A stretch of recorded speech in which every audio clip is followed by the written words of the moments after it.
Oi pessoal, aqui é o Frank. Hoje vou apresentar para vocês, com os alunos Ana Maria, Anne, Lucas e Luísa, o capítulo 4 do livro Safari de Estratégias, que é a escola de posicionamento, a estratégia como um processo analítico. Escola de posicionamento. Foi capaz de criar e aperfeiçoar um conjunto de ferramentas analíticas dedicadas a ajustar a estratégia correta às condições vigentes.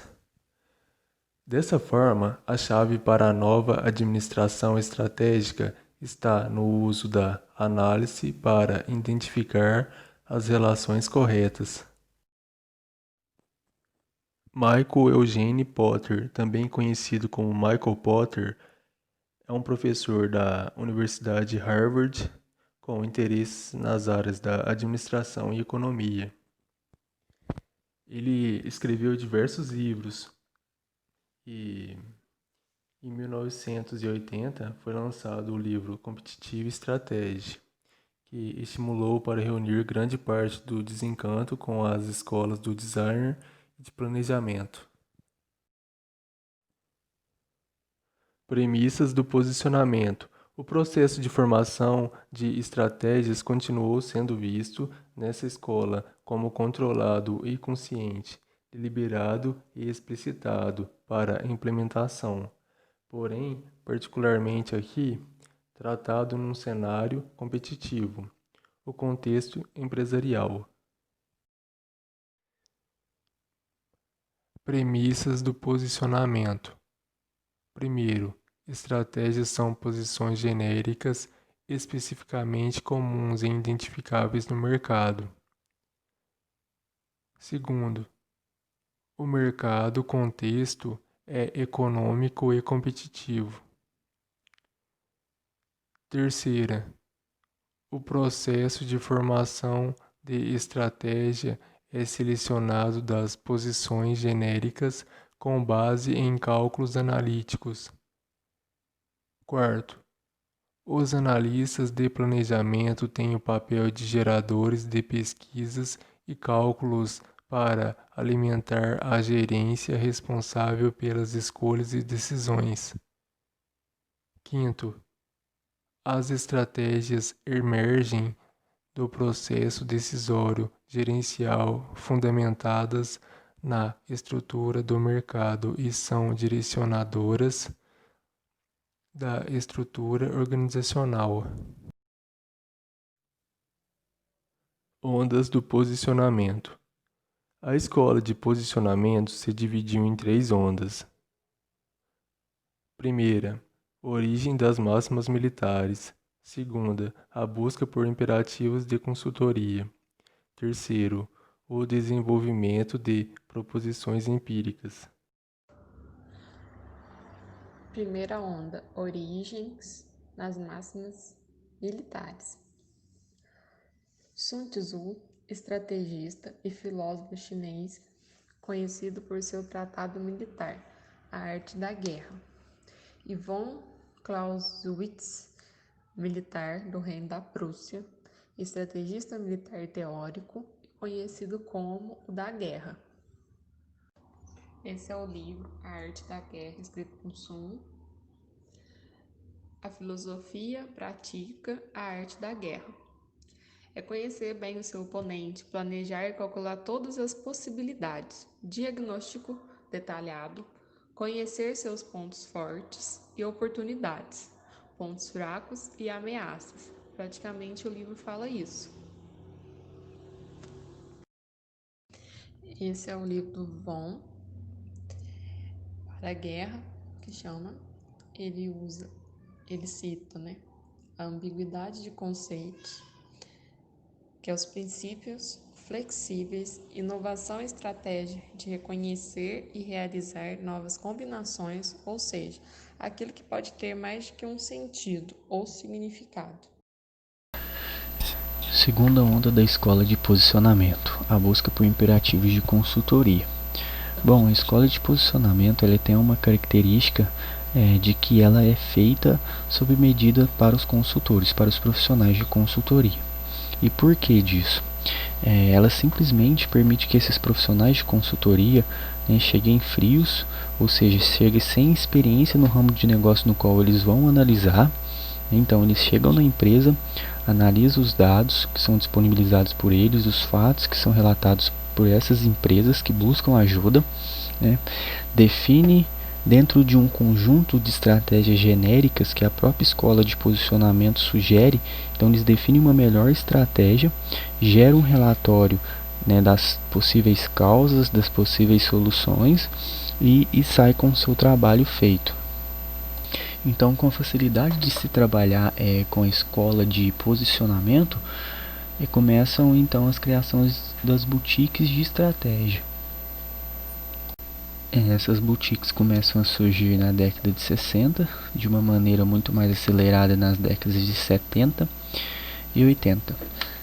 Cada uma com o seu nicho, né, de mercado específico, e começa então a desenvolver seus próprios conceitos de posicionamento, suas estratégias mercadológicas.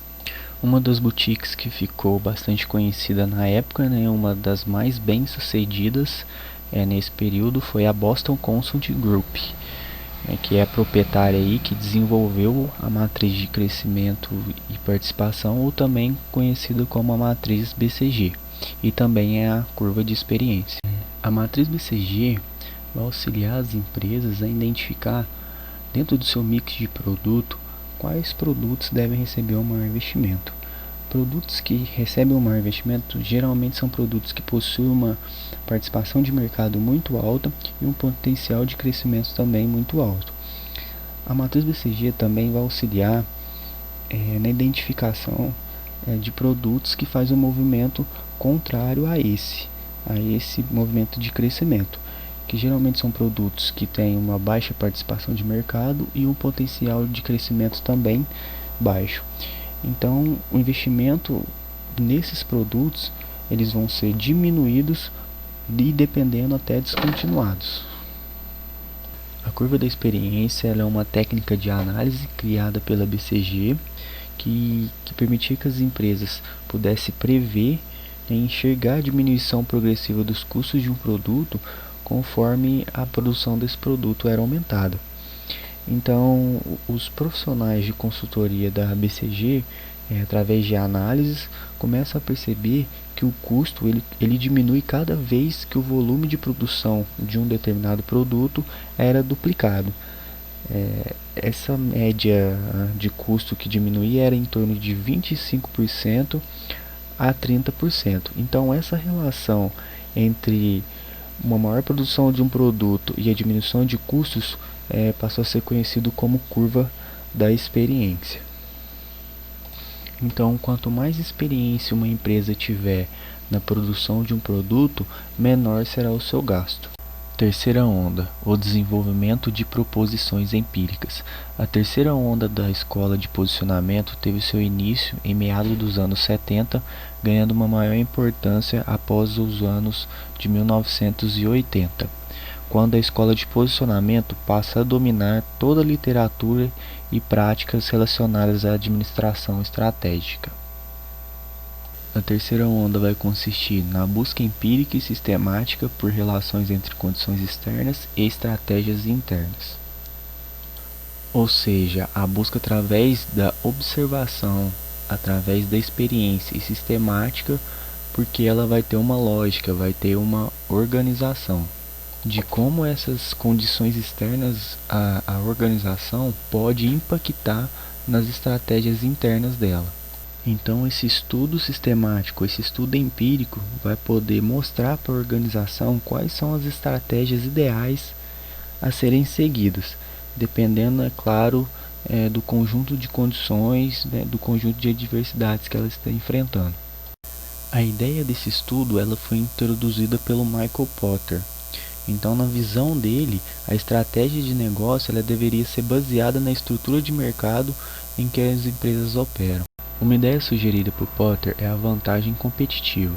A vantagem competitiva vai ser o resultado da capacidade que uma empresa tem de neutralizar ou diminuir a ação da concorrência. Essa vantagem competitiva vai auxiliar as organizações a se posicionarem de uma maneira mais estratégica, Segundo Potter, vai existir dois tipos de vantagem competitiva, a de baixo custo e a de diferenciação. Ambas as vantagens competitivas vão ser capazes de produzir estratégias que são denominadas por Potter como estratégias genéricas, que permitirá que a organização alcance um melhor desempenho no setor onde ela está inserida. As estratégias são liderança em custo, diferenciação e foco. O foco vai ter duas variáveis, o foco na diferenciação e o foco na liderança em custo.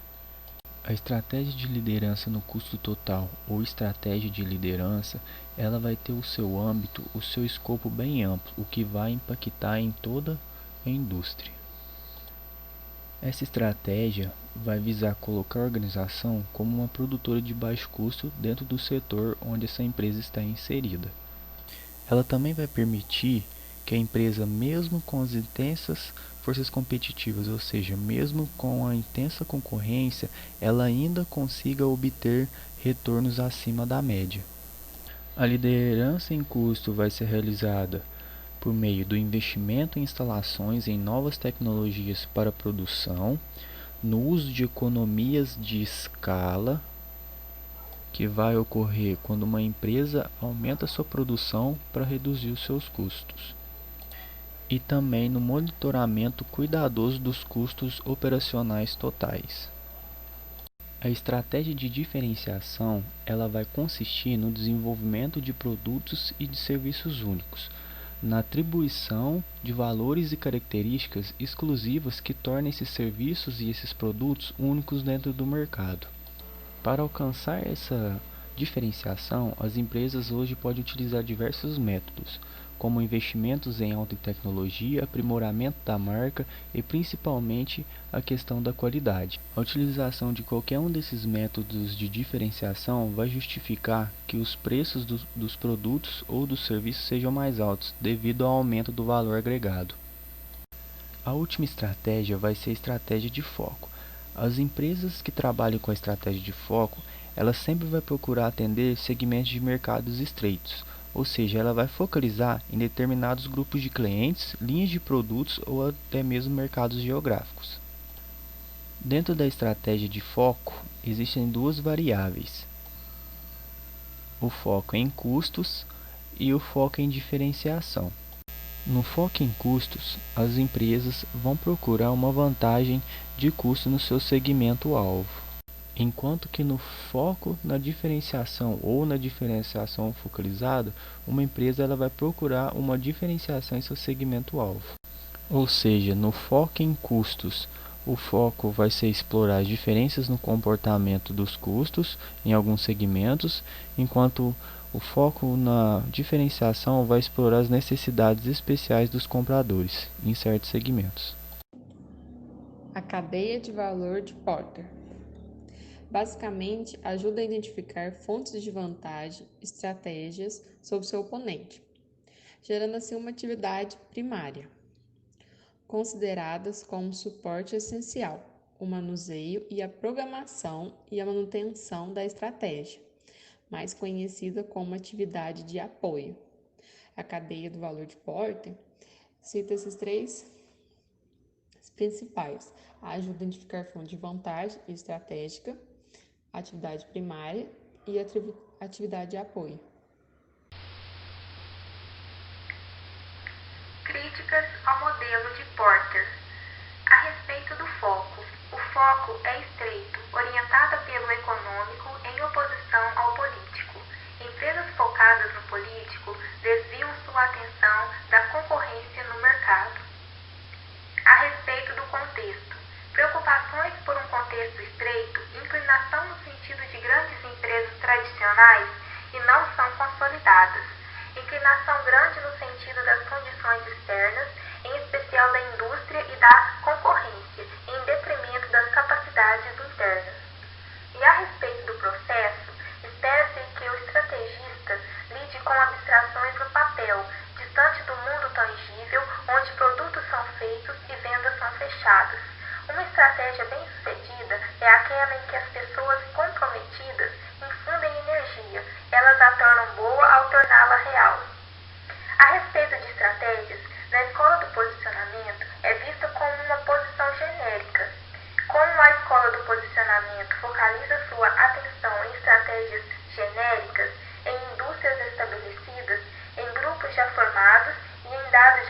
atuais, isso desencoraja a criação de novas categorias.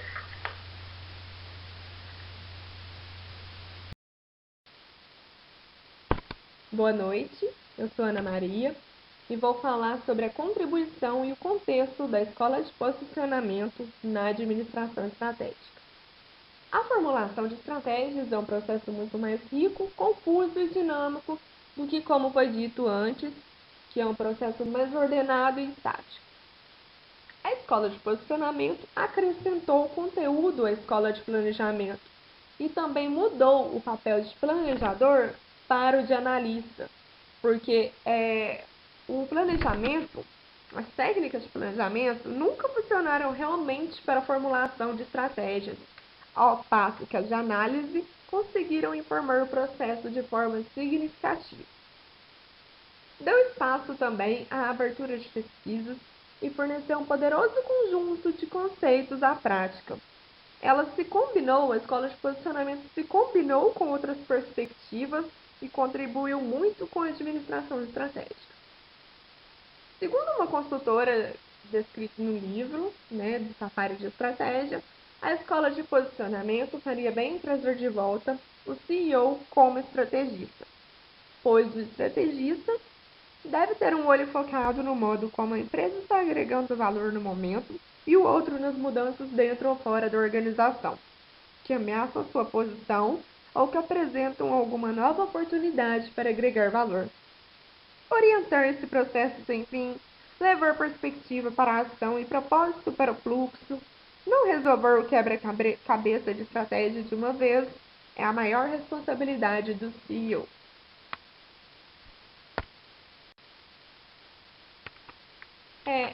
A empresa que nós pesquisamos e encontramos que usa o conceito de posicionamento é a empresa W Torre S.A. A W Torre Residencial é uma referência no mercado imobiliário e é reconhecida por seus projetos singulares e a capacidade de apresentar novas soluções e modelos de negócio. A empresa usa o conceito de escola do posicionamento, pois a mesma foca em um escopo competitivo, liderança de custos, diferenciação e enfoque. Perguntas sobre a escola de posicionamento. O que acontece quando se faz um planejamento inadequado?